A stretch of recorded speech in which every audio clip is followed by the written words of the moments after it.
না। রাসূল করিম সাল্লাল্লাহু আলাইহি সাল্লাম বলেছেন, ওই ঘরে রহমতের ফেরেশতা আল্লাহর রহমত নিয়ে আসবেই না যেখানে কুকুর থাকে অথবা ছবি টাঙানো থাকে। ভাইরে, আমরা মনে করি কুকুর কি দোষ করছে? কিছু দোষ করে না। কুকুরকে আপনি পাহারাদারির কাজের লালন পালন করতে পারেন, বাড়ি বা এলাকা পাহারাদারি করলো, তাকে খাবার দাবার দিলেন, সবই ঠিক আছে, কিন্তু আপনার ঘরে ঢুকাতে নিষেধ করেছেন রাসূল আকরাম সাল্লাল্লাহু আলাইহি সাল্লাম শখের বশে। এই জন্য দেখবেন, আল্লাহ মাফ করুক, ইহুদি খ্রিস্টানরা এত পশু থাকতে দেখবেন কুকুর নিয়েই পড়ে থাকে। হাদিসে যেটা নিষেধ আছে, ইবলিস সেটা আরো বেশি করায় তাদেরকে দিয়া।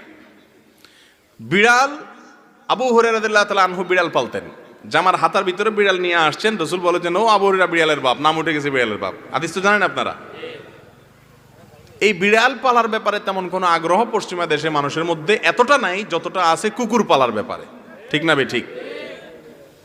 ভাইরে, যেটা নবী করিম